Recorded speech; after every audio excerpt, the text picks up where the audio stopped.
Assalamualaikum warahmatullahi wabarakatuh.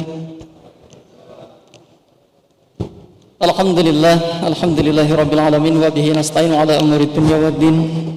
Asyhadu an la ilaha illallah wahdahu la syarika lah wa asyhadu anna Muhammadan abduhu wa rasuluhu la nabiyya ba'dah. Allahumma shalli ala sayyidina Muhammad wa ala ali sayyidina Muhammad wa man tabi'ahum bi ihsan ila yaumil din. Ayyuhal hadirun jamaah salat Isya dan salat tarawih yang senantiasa diberikan limpahan rahmat dan karunia dari Allah Subhanahu wa taala, terutama adalah nikmat iman dan Islam yang semoga selalu tertanam dan kita bawa hingga ke yaumil akhir nanti. Pada kesempatan malam hari ini saya ingin membawakan sebuah kisah yang cukup menarik. Mungkin kisah ini sudah sering kita dengar, yang mana pada suatu waktu Rasulullah SAW di pagi hari Idul Fitri beliau akan menunaikan sholat Idul Fitri bersama para sahabat. Pada saat beliau melangkahkan kaki keluar dari rumah dan berjalan menuju ke Masjid Nabawi pada waktu itu, di atas sebuah bukit, ada yang meriwayatkan sebuah bangunan, ada seorang anak yang masih kecil, kalau rawinya adalah sobi, artinya anak ini belum dewasa, terlihat murung dan bersedih. Sedangkan teman-teman yang lainnya sedang merayakan hari raya Idul Fitri dengan penuh riang dan gembira. Sedangkan anak ini sendiri sedih dan terlihat tangis. Maka Rasulullah SAW menghampiri anak tersebut sekaligus bertanya, "Wahai anakku, apa yang terjadi pada dirimu di hari raya yang penuh berkah ini, yang penuh gembira ini, mengapa engkau menangis?" Sedangkan anak ini tidak mengenal bahwa yang bertanya ini adalah baginda Rasulullah SAW. Maka anak ini memanggilnya paman, "Ya ammi, wahai pamanku, yang terjadi pada diriku adalah perundungan yang sangat, kesedihan yang amat mendalam." Lantas Rasulullah pun bertanya, "Apa yang terjadi pada dirimu?" "Ketahuilah wahai paman, bahwasanya ayahku telah wafat di medan perang, di mana beliau ikut berperang bersama Rasulullah SAW.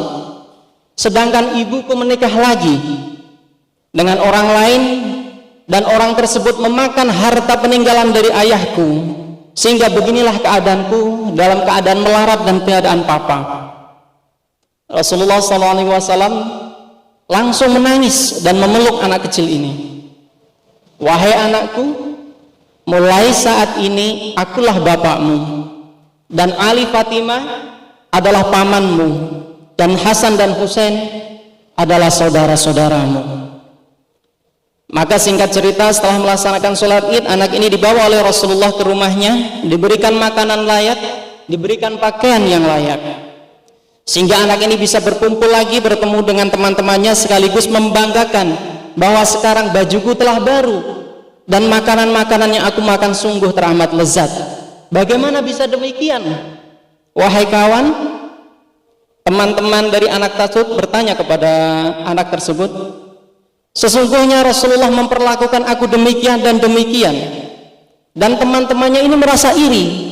Andaikan begitu, aku berharap bahwa bapak-bapakku meninggal di medan jihad, sehingga aku bisa diperlakukan seperti dirimu oleh Rasulullah dan ahli baitnya." Beberapa tahun kemudian Rasulullah SAW pun wafat. Sedangkan anak ini belum beranjak dewasa, dia masih tangguh, belum bisa untuk mandiri, sehingga anak ini tatkala mendengar Rasulullah SAW wafat, dia langsung keluar menangis sejadi-jadinya, menimbun tubuhnya, atau menyaburi kalau bahasa Jawa itu, menaburi tubuhnya dengan debu-debu jalanan dengan menangis, "Sesungguhnya aku akan kembali seperti dulu, kembali yatim, kembali melarat, dan lain sebagainya." Pada saat waktu Sayyidina Abu Bakar melihat kejadian demikian, sehingga Sayyidina Abu Bakar merangkul anak itu dan membawa pulang dan merawatnya sebagai anaknya sendiri. Dari kejadian demikian bisa kita ambil kesimpulan, salah satu teladan yang ditekankan oleh Rasulullah adalah pengayoman, atau dalam bahasa kerennya itu filantropi. Jadi mengayomi orang-orang yang tidak punya, orang-orang yang dalam keadaan susah. Itulah gunanya zakat, infak, dan sedekah.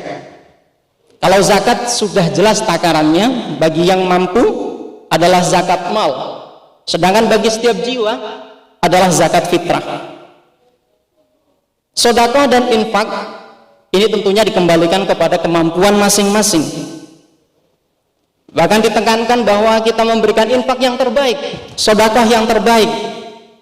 Bahkan kalaupun kita berat, kita masih dianjurkan untuk bersedekah walaupun sebelah biji kurma.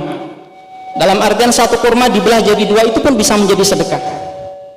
Kalaupun itu masih berat, senyum yang ikhlas kepada teman-temannya itu pun juga sedekah. Jadi di sini yang perlu kita tekankan adalah marilah kita menjadi pengayom bagi sesama kita, sesama muslim, untuk menguatkan saudara-saudara kita yang mungkin dalam taraf kehidupannya dalam keadaan yang demikian, keadaan yang tidak mampu, keadaan kesusahan dan lain sebagainya. Untuk itu mumpung masih ada kesempatan waktu, momen-momen di akhir bulan suci Ramadan, biasanya panitia zakat fitrah mengadakan penyelenggaraan untuk mengumpulkan dan mentasyarufkan zakat fitrah. Silakan segera disalurkan atau dibayarkan zakat fitrahnya, ataupun zakat malnya, ataupun infak dan sedekahnya. Demikian yang dapat saya sampaikan. Mohon maaf atas segala kurang dan khilaf. Tentunya kekurangan dan khilaf itu dari saya sendiri, dan apabila ada hikmahnya, tentu saja itu adalah suatu kebesaran Allah Subhanahu wa taala. Wallahul muwaffiq ila aqwamit thariq. Wassalamualaikum warahmatullahi wabarakatuh.